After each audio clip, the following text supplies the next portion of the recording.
right, it is time for Once Upon a Tune, the podcast about tunes where we celebrate music and the characters who make them. What's up, y'all? I'm Broke Boland. And I'm Dev Jenna. We are your hosts. This is episode 2. Episode 2, like Attack of the Clones. And today we're going to do a new skit called Substitute Screamer. Matt's music history, Dev's deep dive as usual, and we're going to crack into the big idea right now, which is why live music matters, aka the room should be packed. Matt, this was kind of your idea. You want to set the table for us here in this discussion? Well, yeah. So why does live music matter? A couple different reasons. Actually, so many different reasons. I can't say a couple, yeah. But hundred. A couple hundred, yeah, a couple million. I'll start just kind of by talking about the feeling. There's a certain feeling that you get at a live show that you can't capture anywhere else. And in the time of cell phones and screens and just being totally attacked nonstop by media, there's something you get out of going to a live concert, or not even a live concert, a live show. And that can mean anything, not just music, but just going and being part of something live where there's other people experiencing it with you that you just don't get anywhere else. There's a feeling of community, centralized emotion. You know, you feed off each other, you vibe off each other. Now, when it comes to music, though, you also get the goosebumps, man. We've talked about the goosebumps, the tingles. When you watch a band play live and you're seeing everybody's hands moving in motion and feeling a lead singer's heart coming out and the sweat beating off their face, it does something to you that like no recording's ever going to capture. It's just a feeling and I hear a cat. Yeah. It's Commander Wisdom. Commander Wisdom agrees with me, y'all. Yeah. But yeah, so I think it's really important to just stay on, to put yourself in the position to make sure to keep going to concerts and understanding how grounded you become. They say that, at least once or twice a week, you should take your shoes and socks off and go stand in a patch of grass because it grounds you, right? Literally. Grounds you. You're literally on the ground. Exactly. And I think going and seeing live music performed either locally or, national touring band, even in a stadium, it connects you in a way to music that I think sometimes we forget about with the media, that is constantly in our face all the time, to a point where we've normalized hollowness in our media. Yeah. We forget that it all came from real things. Movies came from plays, up until now. It came from real places. We'll talk about the AI revolution in media kind of moving forward. But yeah, like absolutely, exactly. Everything started as a thing that was being filmed. Remember film? Remember film? Remember film? Remember tape? Yeah, I got tape to listen to. I know you do. There was what did I said something the other day, or one of my friends said something. He might even be older than me, which is saying something. He's a survivor. He's older than me, but he said something like, "Oh yeah, I taped that," and I was like, "Did you actually tape it?" He's like, "Oh no, I got it on my phone," but like there's a certain generation that will still say I taped it, yep, as opposed to I recorded it or I got it on video. I wanted to drill a little bit into what you were saying about like from the local level all the way to big, stadium shows. So this conversation really came about when we were talking about post-COVID. Like socially the other day we were talking about this, and it was like, yeah, we should make that a topic for the podcast. But we were saying how like post-COVID, one of the things that I've experienced and that I've seen is that like post-COVID, a lot of rooms did not survive. A lot of the smaller rooms that had the great local acts didn't survive. And then what happens is you've got fewer places to play. Those places are stressed more for money because the economy is different. People go out less. And so they are less likely to take chances and book new, interesting bands. And bands have less of a reason to form. when you have nowhere to play, no end goal to Right. perform at. So Yeah, less bands. there was already, even as far back as the 70s, the concept of, do we book an entire band, or do we just book a DJ, had completely changed the way that live stuff was going. So the concepts of where a band could play and whether or not people even want to start bands is a big deal. And like I'm not sure that many people do these days. Statistically, it shows like a lot of people aren't really a lot of young folks aren't really that interested, or haven't been that interested in starting new bands, because the new way that even like Primus and Rush got their drummers off of Instagram. You know what I mean? And I, which Oh, which is right. that's amazing. We talked in the last podcast about the democratization of fidelity, of creativity. Like that's one of my favorite things about the time in which we live. Is like with the same phone that most people have. I finally switched over to an iPhone. My wife got me to get an iPhone. I was Android for ages, but with the same phone that like celebrities have. You know what I mean? Like you this is what I don't know. Are the Kardashians still famous? I don't know. Well, like that's not They'll the world I always live be. in. But they probably have the same phone as me. It's like the new iPhone. You know what I mean? And so like the people I know who are half my age have the same phone, and they can film themselves, put it on Instagram, and hopefully the idea is that hopefully it's a meritocracy. If you're good enough people will watch it. That used to be when you would go to like go to the club and see a local band or see a touring band and see what was happening. And the social media landscape leading up to kind of the COVID era too had changed things. Where I came up, and you're about 10 years younger than me, so like your experience was a little different. But like I came up in the 90s, and the switch, like my first real band released our first CD in '99. So like the internet was there, but it wasn't what it would become. Right. And around the social media era, like the mid aughts, something switched where I was like, I remember saying at one point in time, I was like, I got into this to play music, not to make websites. Like your MySpace was super important at the time. It's like I make websites during the day, so I didn't want to do that at night, right? And so when I was young, a lot of people, you would go out all the time to see who was playing, to experience it for the first time live. So your introduction was them, like physically in the room. Whereas at some point in time, in the mid to late aughts, it turned into like people were mostly going, if not only going, to see people that they already had a relationship with whom they already had a relationship on social media, which is a completely different experience. It takes that awe factor of discovering something for yourself in real time. You know what I mean? Of going, oh, who's this band that's coming on? I don't know. I'm gonna go out and see music tonight. I didn't hear any of the bands, or I've never heard of any of the bands on this bill. But me and my friends are all gonna go out because we like seeing live music, and then all of a sudden getting blown away by somebody. You know what I mean? Like that's not a feeling that is as regular as it used to be. It feels. I don't know how else to kind of describe. So I'm going to tell a quick anecdote, which I saw Duran Duran the other year, and The other year, my oldest sister is a massive Duran Duran fan. She's about 10 years older than me. She's was an 80s teen, so like I grew up under her wing watching this band and loving it. I never got to see him live until the 2020s, right? And I was just amazed that Simon Le Bon can still sing those songs. Like he can still hit those notes, and you could hear where his voice would wobble. He didn't have a lot of pitch correction going on and stuff. Like you could hear it, but I was like, okay, the noise, the air is getting pushed by his mouth, it's getting captured into this mic, and it's coming out to me at the same time that the like photons are bouncing off of his skin and getting to my eyes. The perfection of the imperfection. Yeah, exactly. Like we talked about the fidelity of making stuff. It's like the resolution in real life is incredible. It's so much I hate better. that we have to say that. I hate that that's something that can be said in 2025.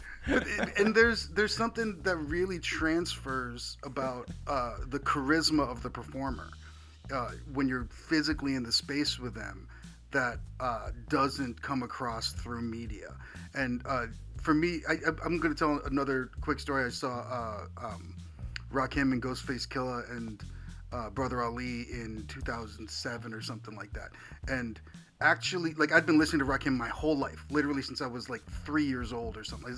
As long as I could hear, I mean, I've pretty much been listening to that guy. And actually being in the room and seeing him just like walk around on stage and run the crowd completely blew my mind. Like I thought I was already a massive fan, and actually seeing him was like, oh my lord, that was wild. I saw Rakim and Jizza in Austin, Texas, in a small venue. I was right up front. Same thing, man.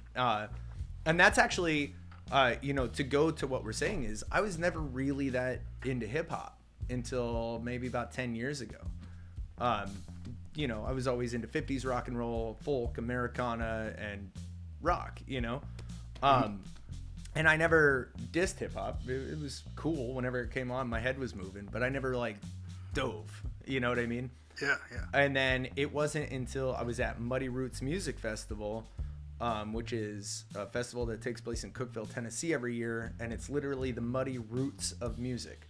All roots forms of music, from folk and Americana and punk to hip hop, where they celebrate where it all came from, where they have the early punk bands that are still around playing it. They have the early any blues guys that are still around, any rockabilly guys that are still alive, all the way up to the people who are modernizing it and perfecting it to now. And the year one of the years I went, it was Jizza, and I'd heard of Wu-Tang Clan. That's about it. You know what I mean? I was like, yeah, I've heard Wu-Tang songs, they're cool. It was the first time that I ever saw hip hop performed live, and he had a full band with him. Yeah, he had a full band with him. So it was the first time I heard hip hop live in that sense, where it was a full band, not just tracks, and it was on like a famous artist, not just a local hip hop show. Yeah. And the sound was great, and it just blew my mind. And next thing you know, now I know a little bit about hip hop. Like I spent about 3 years. I started beat making and doing the deep dive on the history. So but again, why it's so important to go see live shows, because I don't think I would have ever gotten that feeling just from listening to records to become an actual fan. You know what I mean? Or not an actual fan, but I don't know if it would have influenced me enough to dive as deep as I did. There's no other way to get fully immersed in what an artist is doing. I guess it's kind of similar to going to like a Spanish-speaking school or something to learn that language. Yeah. Like you're there, you're walking through, you're talking to other people, you're experiencing how other people are experiencing it through that. I want to just point out too that like your hip hop education really comes through in your work, because you've done a lot of work like that where you record artists like that gives you an opportunity to be able to understand from where they're coming and work Absolutely. with them. I also just want to point out that the show I was talking about, where it was Rakim, Ghostface Killah, and Brother Ali, and they had a live band there too, and it was Rhythm Roots Crew, and it was I didn't even know that. I thought I was just going to go see them. And then similarly, so Ghostface Killah was there, and then about 2 months later, I went to San Francisco and saw Wu-Tang with my sister. Rest in peace, my sister. And Ghostface Killah wasn't with him because he was in jail. It was like I just saw him. Man. And like so something happened. Something happened in that time. But it was a very small place in San Francisco where I cannot remember the name of the place. But Method Man walked all the way through. We were upstairs, but he walked all the way through to where the bar was in the back of the place. But very small. I mean, probably 800 people. And he like performed on top of the bar for a bit, and then did a front flip into the crowd and crowd surfed back to the stage. It was incredible. And at this point, this was the late aughts or something. He was starting to get he was starting to look a little bit older, and man, did he put on a show like that? That was absolutely incredible. I want to talk really quickly about hip hop, and you said like you never really listened to him. Listen to the art form. I like the very first time that I heard a wah-wah guitar was on Run DMC's Tougher Than Leather. Like they are. I still have a Run DMC shirt that I've literally had for like 30 years. I'm just not going to throw it out. It's got holes everywhere. I was like, I'm never getting rid of this shirt. And that was a really massive and still is a huge influence on what I do music. One of my bands that is Tiny Enormous. It's an instrumental band, and the way that I put together the beat, specifically the melodies on top of the beat below, is actually most influenced by Dr. Dre and DJ Premier, and how they put together these kind of like angular beats. And you know, Dre is really known for those really high, and it's really simple, and it just gets stuck in your brain. And I actually think it reminds me a lot of how Noodles from The Offspring plays the guitar. He plays these really Oh yeah, simple, beautiful melodies. Yeah, And that's there's a connection there. I'm going to toss Mike Campbell, the great Tom Petty guitarist out there too, who writes these incredible parts. You brought up the fact that they had a live band when you saw them, and I want to ask you about. It was just Jizza. It was Jizza. Oh, it was just Jizza. How did that? What was the contrast like between seeing Jizza and other artists that day with and without the live band? Because what I'm leading towards here is like, what does it mean when you're saying live music matters? What does live music entail? That's kind of where I'm going. But I'm interested. Okay, well, I'm gonna do a quick sidetrack because we talked about Wu-Tang, and one of my favorite moments. You know how you go to concerts, and this ties in with live music and the things that can happen. There's just certain surprises that you don't see coming, and no matter how much how excited you are to go to a show or see an artist, you can still get amazed. Like even if you anticipate exactly how the show is gonna go. So me and my girlfriend Colleen had gone. I got us tickets to go see Wu-Tang, Nas, and Busta Rhymes. It was a show, man. And it was all the original members of Wu-Tang, except for ODB. It was YDB, and Method Man was not going to be there because he was filming a movie. But other than that, it was all 9 original members, or 8 of the 9, 7 of the 9. Seven and a half. I mean? But it was so cool because ODB gave half of the DNA. Right. So, well, so we got tickets, and I got lawn seating at this amphitheater in Austin. And the day of the show, I went on this app that was Game Time, which is where they fill the front row tickets for cheaper. This isn't sponsored by Game Time, by the way. You should think about it though. But so I went on that app, and for like $100, I got us third row center. I was like, oh, okay, I'll eat the $60 I spent on the lawn seats, and we'll just get this. So anyway, we go, and the show was awesome because it was Nas, Wu-Tang, and Busta Rhymes all switching off. They do like Wu-Tang came out and did 1 or 2 songs, then Nas came on, did a couple songs, and then, they kept like switching. Well, about a quarter of the way through the show, they end up doing Wu-Tang Clan, Ain't Nothing, And right when Method Man's part came on, he was the only one not there. He didn't do any shows on that entire tour because he was filming a movie. Boom. You hear, bet y'all weren't expecting to see me. Blasts out from behind the stage. Method Man just comes out and lays his verse down. And everyone, like, dude, I have goosebumps right now talking about it. It was one of those moments that, like, no album is ever going to give you that. Right, ever. Right. But to go back to what you were saying, like live music, meaning like a live band backing a hip hop artist or tracks, I think is what you were getting at. Like what's the difference between feeling and experiencing tracks versus live music in any way, shape, or form? It's completely different feels, especially when you go see a hip hop act. When you hear the tracks, it's nice because it's consistent and the sound is perfect and they can get their vocals crystal clear. When you go see a live band perform with it, it's a little more chaotic and good and bad. You know what I mean? And it always depends on the sound, right? Every show you go to, I've heard national touring acts that just sounded bad, not because they were bad, but because the sound was bad. Ruined the experience, right? Right. But hearing Jizza with a live backing band, I don't know, for somebody like me who comes from like a rock, rhythm and blues, soul background, that's what attached me to it. And then the hip hop snuck its way in to my ear. Mm-hmm. But then when I went and saw Wu-Tang, I was so happy it was tracks because I could hear them actually like really getting it. I couldn't hear all of Jizza's words when it was you know, with the backing band because the drums were loud and and I was so into the music. So it's weird. It's really like more of a focus.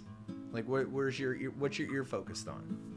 Yeah, I think the live band stuff also gives you something for your eyes to focus on too. Different 100% when they're moving around, and you can really lock into. For me, the drummer is like it always goes back to the drummer. That's the root of things for me. That's the first thing I listen to in music, and there are times when I'll see an artist with a live band that I didn't know was going to be playing with a live band, and the drummer like puts a little bit of flavor in a couple places. Where I'm like, ooh, or they'll some jazz influenced drummers will play off of what's happening, but they'll hear something and like echo it with a little hi-hat pattern. And sometimes you don't even really I recognize like we're musicians and a lot of people who are there to just like consume it and not think about it and experience it the same way maybe don't recognize that it's happening, but you'll feel it, and like you feel that it's a little bit different, and the repetitiveness of the beat is different. I think what I'm going to bring up that like my wife loves K-pop stuff, and so we watch a lot of videos of these folks who are at the height of live entertainment right now. Like if you watch video of a BTS concert from a couple years ago, I'm just stunned at the level of the presentation. And I tell people all the time, like, you got to go to... Just to be clear, we're talking like the production? The production. Okay. The production, the number of dancers on the stage, the number of sets, the lighting, the choreography, there's not a single... like harmony that's not in place. Sometimes with a 5-part harmony, when it's Jin's turn, everybody knows exactly what they're doing for the entire show. Right. It's immaculate, and it's crazy, and I 100% don't hate it. I really enjoy it. I think a lot of my friends and peers, we're old folks. We actually hit things. We strummed strings and stuff. And a lot of people don't dig the K-pop stuff. I do, and I tell people all the time, like, yo, you got to go to a Metallica show with me just to see how big a rock and roll show can get. Because Metallica, it's kind of overwhelmed. People are like, whoa. And also, I just want to say, shout out to Metallica. Again, I've loved them my whole life, and I love that they start the shows with, we are Metallica and so are you. Like, that is one of my favorite things in the world. Like, it really is an area where there is, it's a perfect example of a live show where I go there as much for the community and the experience as I do for the music. In fact, whenever Metallica is playing, I greet everyone I meet that day with Happy Metallica Day. And they all know it. Like, if I'm just having lunch somewhere, I say Happy Metallica Day. Someone, some 70-year-old lawyer would be like, oh, they're playing here today, aren't they? It's like, yep. Like, everyone knows. It's pretty incredible. But the K-pop stuff, I think a lot of people who are like us, who are like musical performers, look at it and say, well, that's not live music. And I'm like, well, it's absolutely a live show. It's like, it's bigger. It's live performance. Yeah, and it's like 12 times bigger than a Broadway performance, even just the size and the scale of it. And they're performing for 70,000 people very often, But that brings me to this concept of, you were talking about, like, from the small local clubs to the big festivals. And I love all of it. I'll go to a little tiny club. I used to go to Louder Than Life every year in Louisville, Kentucky, the big metal and rock festival, 100 and some thousand people. I will go to a little tiny jazz club and be one of 4 people that are sitting there. I'll, go see my friends play. I'm one of those people. Like, hey, hopefully we're not playing for just chairs tonight, right? Yep. I kind of put them in these different categories where there's like the local regional live bands playing the small clubs, the stages. And then you kind of get up to the point where you're playing like larger clubs and maybe theaters, like in Erie's got the lovely Warner Theater. It's like, that transition is one of the hardest to make for musicians, like to get out of the clubs and into the theater level. That's the first roof you get through. Yeah, well, there's also like the festival level, and we're going to talk about festivals. I want to talk about festivals in a bit, but like festivals have changed since I was young. And then there's like the arena level. Like I was just talking about Metallica. I saw most recently with 20,000 people, and then there's the stadium level, like where I saw the Chili Peppers recently with 70,000 people. right? And then there's like the big giant festivals. And one of the things that has happened as the number of smaller stages has gotten smaller, as we've said, post COVID, a lot of those places were you know, people who were patrons of the arts in the area, and they wanted to support local music and local culture, so they created a place for it. They had a small business, and that's small businesses are hard enough to keep going, let alone when the whole country is going through, the entire planet is going Yeah. through a Well, pandemic, right? it's the training grounds, right? We lost a lot of training grounds. Right. Yeah. Yeah. And so that was kind of where I was headed, was how do you get to the next level if there's less of those training grounds areas?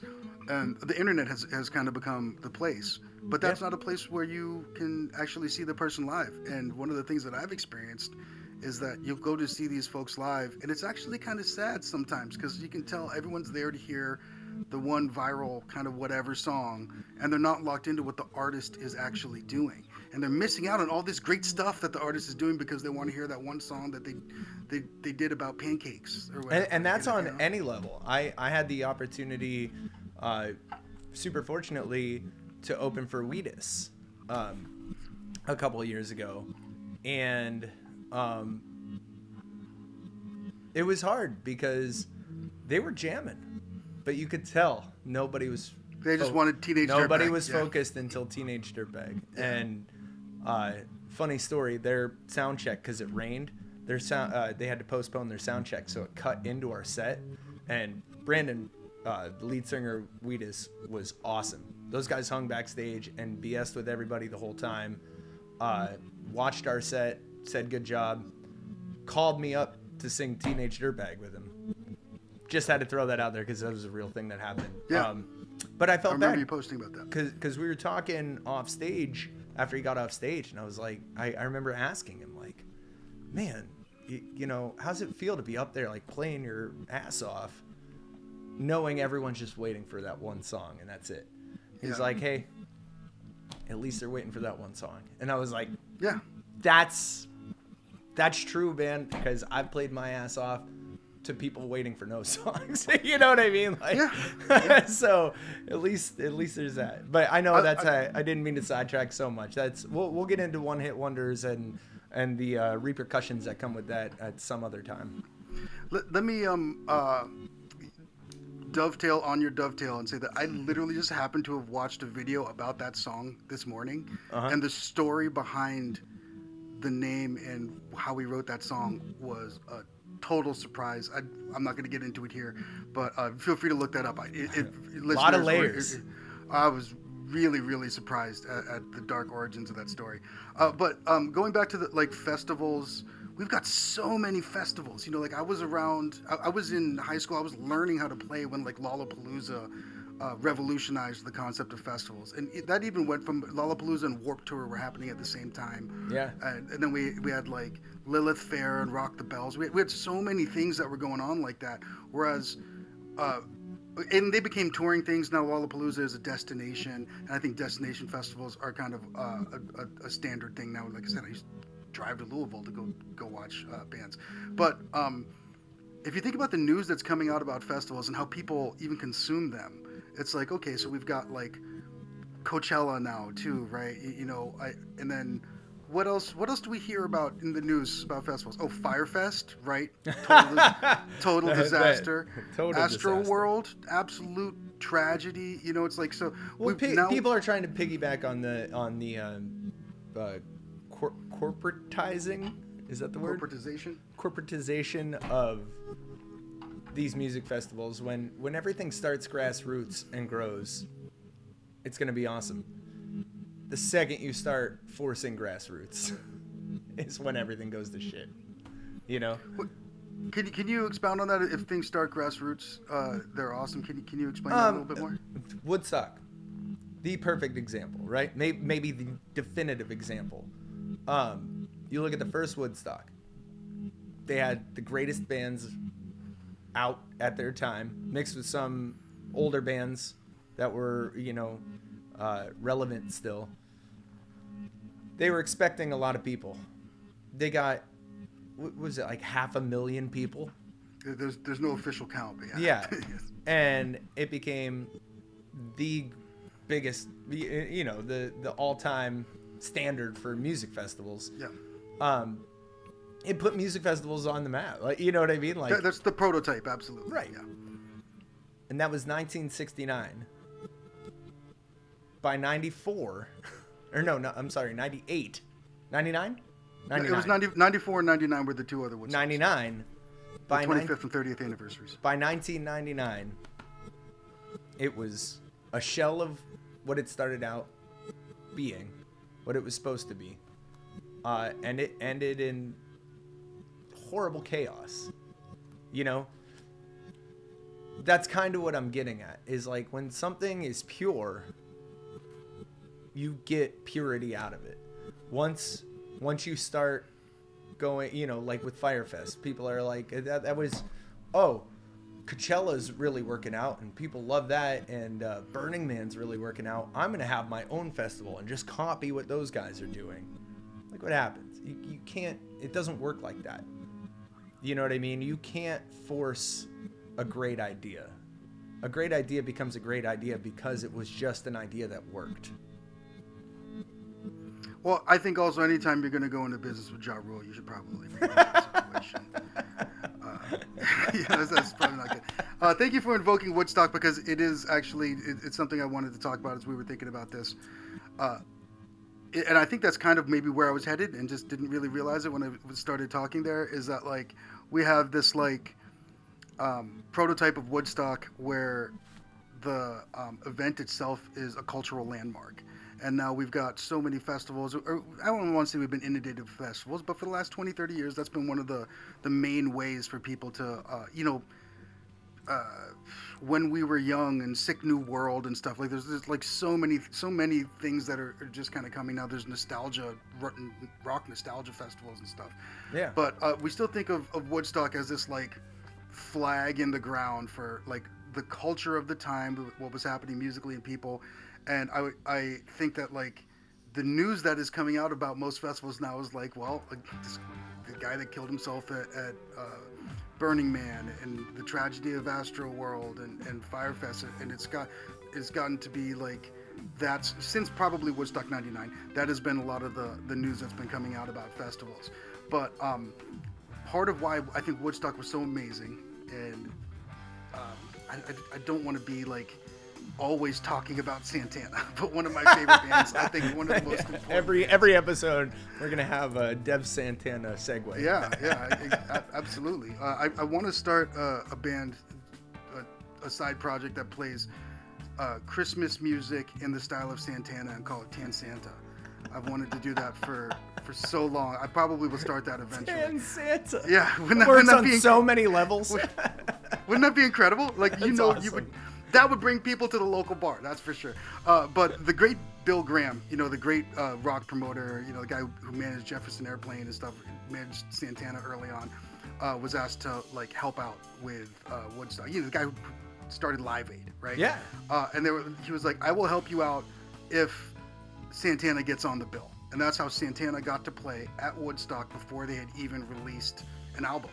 And like, what did, like, whereas the opposite is true today. Like I said, I used to go to Louder Than Life all the time, and the experience at the Danny Wimmer festivals in particular, like Aftershock and stuff like that, these big festivals, the experience is incredible as a festival goer. The last time I went as a VIP. The only time I ever went as a VIP.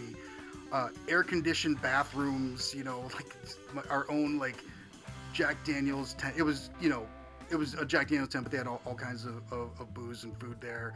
I'm vegetarian, so I had vegetarian options everywhere all the time. It's just a completely different experience. I used to go to Bonnaroo every year as well, and that really opened my eyes quite a bit.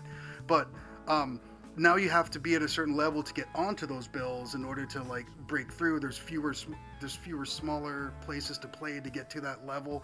So like it's a really, really different kind of concert going experience.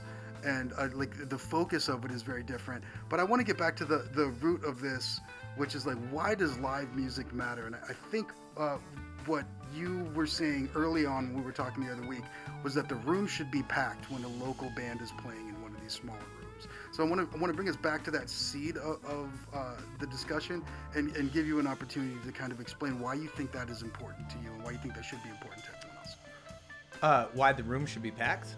Yeah. Oh, well, so look, I came on the scene around 2004. I was 18 in 2004, and that made me feel old, by the way. I'm sorry to say that. It's not your fault. Makes elderly. me feel old too. I can only imagine. But there's a gathering point. There's a the fear of missing out when you're 18, 17, 16, before 21. You know, from teenager to 21, there's this gap of a fear of missing out. And one of the coolest things that I had, and that I know a lot of many other people had, was you could always go to a show. There was always something, and that's where you met people who were like you. That's where you found the people you were going to be the best friends with. That's where you found your band members. That's where, you know, there was a gathering point because nobody was distracted. We didn't, you know, there wasn't social media where you could just, oh, what's going on tonight? This, and this. All right, well, let me look at everyone's live videos and pictures. Okay, yeah, I feel like I was there. You know, you're not in the room, but you can imagine you're in the room. The problem with that is you're missing out on the experience. You're missing out with the human connection. You're like, it's what makes live music incredible. It's not just the music. It's not just the bands. It's the atmosphere. It's what you obtain out of, it's the life experience you get and the connections you make by being in the same room, experiencing the same thing with like-minded people, because you're all there for the same reasons. You know, and I think that's why the room should be packed, is everybody, it doesn't even matter if, it specifically doesn't matter if you haven't heard the band before or don't know anything about the band. Yeah. Take that risk. Take that risk, because who knows? Maybe A, they're going to blow your mind and completely inspire you in more ways than one. Maybe you're going to meet your wife there. You know what I mean? Like maybe you're going to meet your next best friend there. Maybe you're going to find this whole other world that you would never have gotten if you were just sitting there watching a live feed of the show. I just think it's so important that people get in that room and feel that vibration at the same time, sweat together, dance together, be unified, letting music unify and not being opposed to it or pessimistic about it, and just taking it in. And I think it's important on every level, because it's important for the bands. This is where I want to flip why live music is important. It's not just important to the consumer. I hate that word. But it's not just important to the people listening that are in the room getting all the benefits that I just talked about. It's important to the bands, because you could have the next Jimi Hendrix, the next Dylan, the next whoever, you know, you name it, the next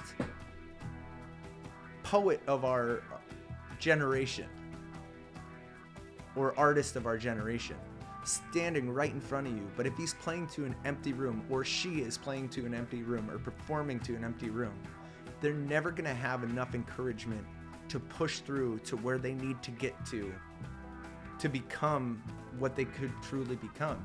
And that's where it's up to people to give people a chance. And that works on all walks of life, you know, not just artistry, but like give people the opportunity to prove some stuff and come at it with open ears. Not only does it benefit every single person in that room, but it also benefits people who weren't in that room in the future. You know, but because you were in that room, you could have made something happen. And that goes for both. Like I said, bands need people to perform to, because the more people that are in that room, the more the band is going to give you their heart, and you're going to see something special. But if nobody's in there, it doesn't matter how much the band or the artist loves what they do and is passionate and has drive and love and talent. They're never going to reach that peak if you're not pushing them as a crowd or as bodies in the room or energy. You need to feed. Energy feeds energy, feeds energy until it becomes a plasma ball. You know what I mean? Like, no.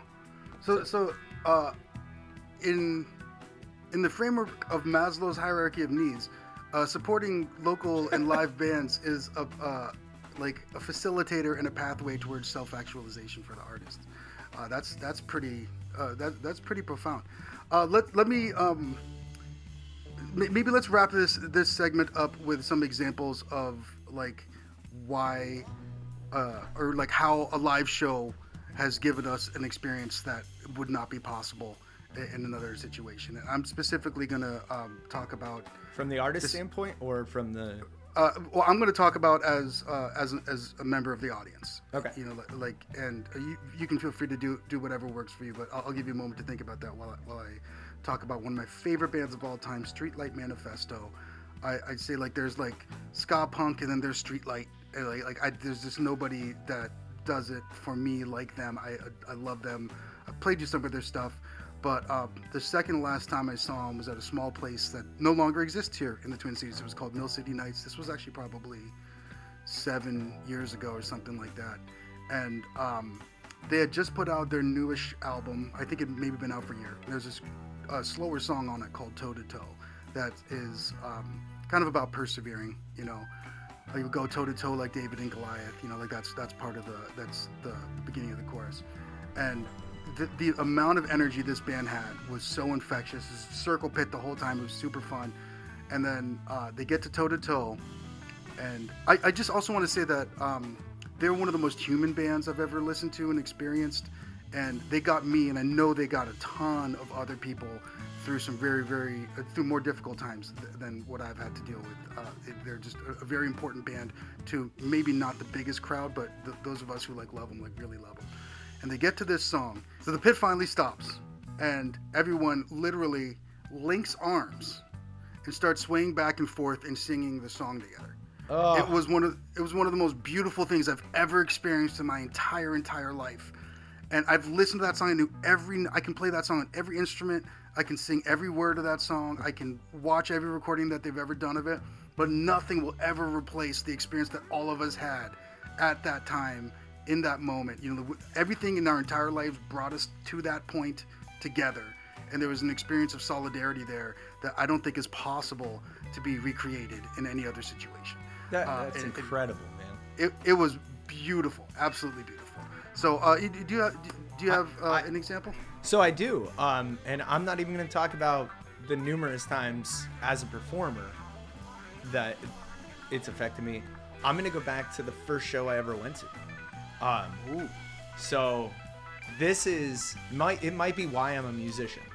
I was a skateboarder, hardcore skateboarder, so I listened to a lot of skate punk when I was younger.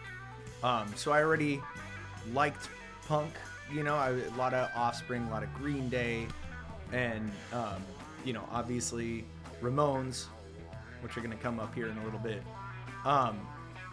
But I'm from Erie, Pennsylvania, and back in the late 90s, early 2000s, Erie, Pennsylvania had an incredible hardcore scene. And I wish I could go back. I was a little too young because, like I said, it was my first show. So I knew nothing about going to shows. It was my first date with my first high school girlfriend. I was 15. I think it was back in 2000. These are like all the firsts. 2001. It was huge. It was a big night. This is why I'm saying it was so impactful. First girlfriend, first date, first show I ever went to. It was at Forward Hall, and it was Shockwave, Ringworm, and a plethora of other just kick-ass hardcore bands that I knew nothing about at the time. And my first mosh pit. So, and those mosh pits were kind of brutal. I definitely got my butt kicked, like, in that mosh pit. Because I was young. I didn't know what I was doing. And all these hardcore kids could tell. You know what I mean? They welcomed me with open fists. Yeah, they welcomed you with swinging arms. Yeah. It was amazing, though. Like, I felt the music. You know what I'm saying? Anyway, the craziest thing in my entire life happened that night. I got my first kiss. I had green hair, and I was wearing a tie with a t-shirt, you know, standard early 2000s pop punk, whatever, and skater punk. And I'm in the mosh pit, right? Out of nowhere, this hand grabs my tie, yanks me out of the mosh pit, plants a big one on me, throws me back in the mosh pit. That was my first kiss. First date, first kiss, first girlfriend, first show. None of those happen without the first show. Yeah, exactly. And it's just one of those things, like, that memory right there, that glued me to music and wanting to, like, nothing else. Why I didn't want anything else, you know? I made my life about music probably because of that moment. You know, one of the things my oldest sister says, she's like a marathon runner. It's incredible. But she's like, once I started doing it, and I would go and I'd be like, oh, these are my people. And I'm like, that's how I feel when I get in the right room with the right bands or the right. Sometimes it's a weird, like, kind of, in LA there was a lot of like showcases where like it was a bunch of different genres. Yeah. And like the people that would show up for that, I was like, these are all musically curious people. This is cool. These are my people. You know, and I absolutely have that sense of like, yeah, this is the place to be that you can't get from anything other than a live show. So that I'm sure we're going to talk about that a lot more kind of moving forward. But let's try a new sketch. Well, everything's a new sketch. This is episode 2. Everything's new at this point.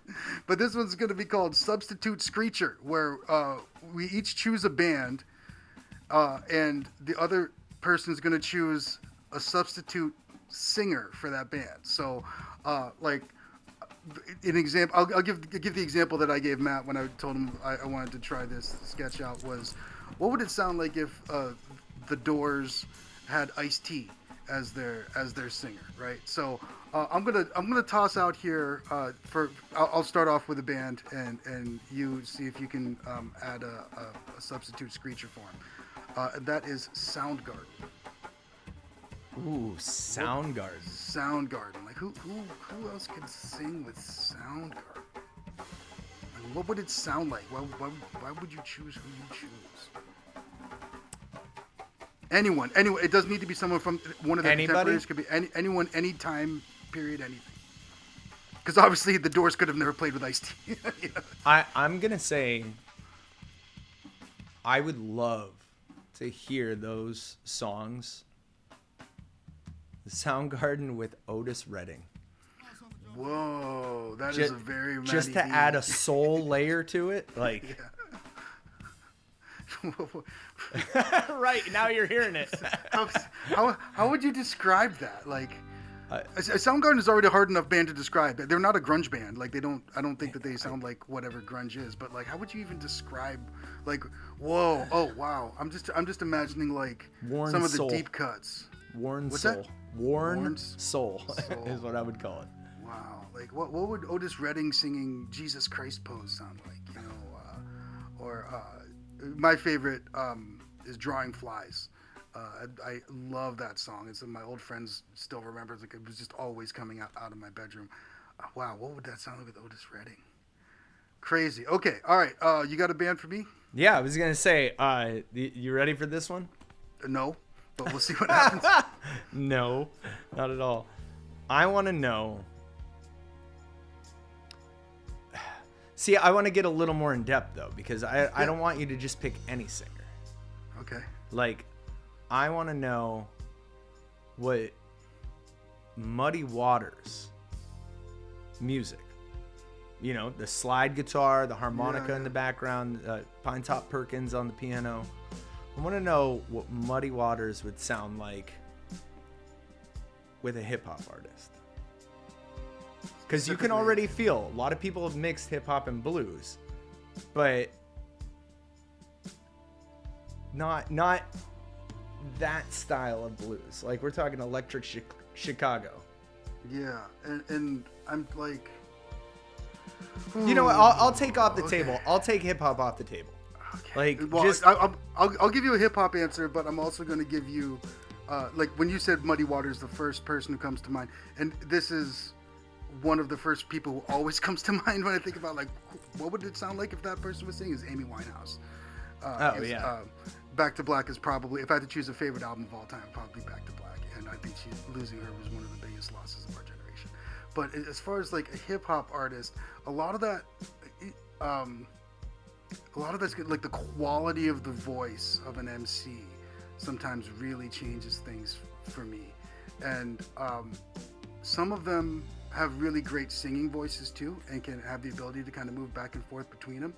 And I'm gonna go with one that I talk about all the time, but I don't think I've ever talked about with Santana.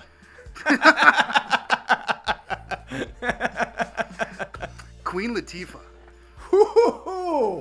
Queen Latifah singing to Muddy Waters music. Yeah, it's hard to explain.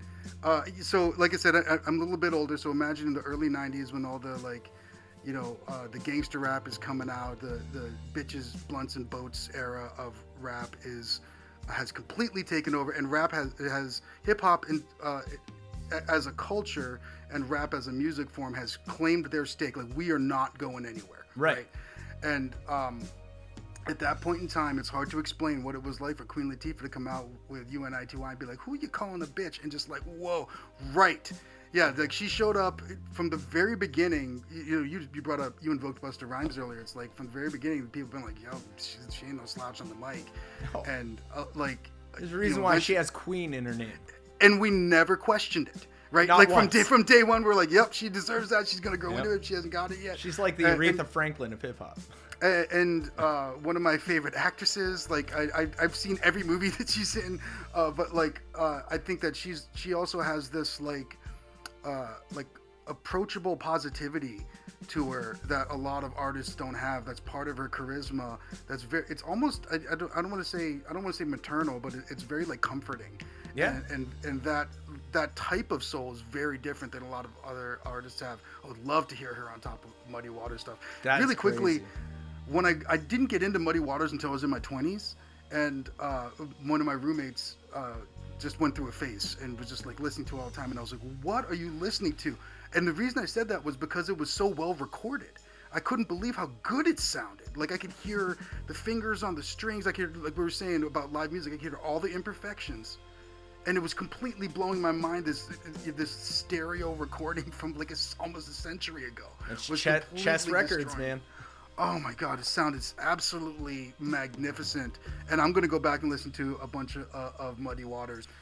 So that brings us to Matt's Music History, brought to you by Aerotone Productions, a live sound and recording production company coming out of northwestern Pennsylvania, specializing in sound engineering, multimedia editing, archiving, and scoring. This is Matt's Music History. What's up, guys? So today I want to talk about my favorite band of all times, probably one of the reasons why I play music. That's none other than New York City's own Ramones. The Ramones were a punk band, maybe the punk band from 1975. There's all kinds of, or they started in 74, so there's all kinds of back and forth on who started punk rock. Was it with the Ramones or the Sex Pistols? The answer is neither of those are right, but the Ramones did come before the Sex Pistols. But today I want to talk about an album they had called The End of the Century. Featured, do you remember Rock and Roll Radio, Rock and Roll High School, a cover of Baby I Love You. They were struggling to figure out how to get a hit. They had catchy songs, 3-minute long songs. They had a look. They had everything. Killer live show. But they could not figure out how to get a hit. So they went to none other than crazed psychopath Phil Spector to produce an album. Phil Spector was most famous for, in the 60s, he created the Wall of Sound, which you can hear on Phil Spector's Christmas album, which features all the crazy Motown artists of those time, all the girl groups like the Crystals and the Ronettes, and his studio band later became known as the Wrecking Crew, which put out more hits than the Beatles, Elvis, Michael Jackson, all combined. This one band played on every pop song you could imagine. They basically invented it and got little to no credit until the mid 2000s. He produced the Righteous Brothers. He did a lot of work with John Lennon and Paul McCartney and George Harrison. Sorry, Ringo. I don't think he did a lot of work with him. But, produced the Crystals. So basically that huge sound came from Phil Spector. So the Ramones tapped Phil Spector to help them get a number one hit. And it was a nightmare. Johnny Ramone talks about just what a dread it was. They filmed it. They recorded it in Phil Spector's studio in California, which was also his home. So they spent weeks and weeks at Phil Spector's house. And Phil Spector is extremely eccentric. He did some amazing stuff, but he also did some terrible stuff. He actually went to prison. I think he died in prison, if I'm not mistaken. I could be wrong on if he died in prison or not, but in 2003, he shot actress Lana Clarkson in the mouth at his mansion and got busted for that. But when the Ramones and Phil Spector were creating End of the Century, Johnny Ramone spent 12 hours on one chord. The opening chord to Rock and Roll High School is just one wrung out guitar chord. And Phil Spector made him play it over and over again for 12 hours until it got right. And Johnny Ramone says it was a dread and he wanted to kill him. Dee Dee Ramone also remembers one of the wildest points of the recording process was Phil Spector pulled out a gun, leveled it at his heart, and motioned for him and the rest of the band to get back in the piano room. Just an absolute... It's a good album. It was nowhere near the album they needed. And they deeply, deeply regretted the experience. But, I think back to, you think of the Ramones as this fun band when really it was a band filled with turmoil. They didn't talk to each other much. They never got that one hit that they were looking for. And after this album came out, they, as a group, just decided like, hey, you know what? We're done trying to have a number one hit. It's not going to work. We just pulled one of the biggest producers in the world in, and we still couldn't get there. Let's just tour until we literally die. And that's almost what they did. They disbanded in 1996. They toured nonstop until then. Joey Ramone died in 2001, I believe. And the rest of them are gone as well. I think Marky Ramone is the only existing Ramone right now. So, but that was, I thought that was a fun little piece of music history, the disastrous recording of End of the Century by the Ramones, produced by Phil Spector. And I think that's going to lead us to Dev's Deep Dive. Dev's Deep Dive, totally brought to you by 6 Tuning Pegs, providing technology solutions for guitarists and the rest of the world. Find out more at 6tuningpegs.com. That's the number 6, tuningpegs.com, for the love of guitar. Take it away, Dev. Yeah, that's what we call it, boomer bend. So I'm going to talk today about what used to be called the Devil's Interval, the flat fifth, probably best known as the beginning of Purple Haze. It's this note, this interval that doesn't really resolve. Another great place to think about it is the beginning, or the main riff for the song Black Sabbath.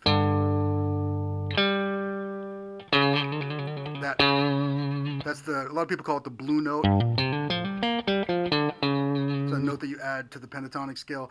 There's a lot of discussion about it. There's a rumor that the Catholic Church had it banned because it was called the Devil's Interval. It's not actually true, but what I love about it is that it just sounds so different than,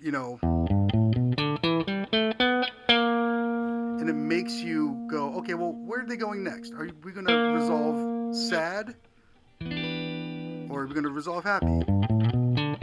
It almost puts a question mark. Yeah, you don't know, you don't really know where it's going to go next. I just wanted to kind of dispel the rumor that it was actually banned. I don't think you can ban a note. People can accidentally sing it, but it is the root of the diminished seventh arpeggio, which I use all the time. You can hear that can both resolve to happy and sad. So just wanted to kind of introduce everyone to the flat fifth, the Devil's Interval, and how useful it is because it can lead to both being happy and sad. It doesn't really resolve. Usually that's one of the things that we look for in music is like we're building this tension and then we resolve it. How did it resolve in a positive or a negative way? The flat fifth is an excellent way to get there. This is going to be the first, this is episode 2, but is the first episode of the new year. So I wanted to end it, Matt, by saying, is there anything that we're looking forward to, or to which we're looking forward the most going into 2026? Yeah, 2025, I personally spent building Aerotone, doing a lot of live sound gigs and a lot of recording for other people, while secretly weaponizing my band. I have a band called Broke Bolin' String Show, which is cello, mandolin, me doing a one-man band with kick drum, tambourine, and guitar and singing, and a violin player. And this year, I really would like to tour. I'd like to get out of Erie and start. We already have some gigs lined up in Pittsburgh, Cleveland, Buffalo, but I would like to head anywhere that anyone wants us. I'm ready to get out a little bit and become a little more of a traveling renegade again. So if anyone out there wants us to come to your hometown, hit us in the comments. Let me know. Hit you in the comments. Hopefully those rooms will be packed because live music matters. Speaking of, my band Tiny Enormous has our new CD coming out 2 weeks and 1 day after this show goes up on January 17th at the White Squirrel Bar in St. Paul. I'm really looking forward to Alice Merton's new album, which is dropping very soon. And one of my favorite bands of all time, Yoke, from Binghamton, New York, never got to be as big or experience the recognition that I think they deserve. They reissued their first album on vinyl, and they are not having like reunions. Oh, also, really quickly, the band is Yoke. How much do I love that this looks like an egg? It's like my favorite thing in the world. One of my nephews is actually in Binghamton right now for a wrestling tournament, but they're from Binghamton, New York. They just had a show the other day, and they are back. Like, they're not just like having a reunion. They're getting back together. They're going to start playing some shows. I'm unbelievably excited. Everyone should check them out. I think they're the greatest band that people haven't really heard of. Obviously, I love these types of bands I talked about. Maybe I didn't talk about the RX Bandits yet, but we will have a discussion about them eventually. Really looking forward to that and hoping that we get to see more great small live acts out and that those rooms are packed, the solidarity is there, and people are having fun and having a lot of great first experiences like we talked about today. All right, so thank you all for hanging out with us this week. We have a new episode every week. Make sure you like and subscribe so you don't miss out on any more. There's an official playlist that includes all of the bands and acts about which we've talked in the show notes and on onceupon.tune.com. That's right. Once Upon a Tune. Yes. Hey guys, thank you all so much. I hope you all have a great new year and had good holidays and all that. I'm Broke Bolin'. I'm Dev Jana, and Once Upon a Tune is a 6 Tuning Pegs production in association with Aerotone Productions. We will see you next week. Cheers.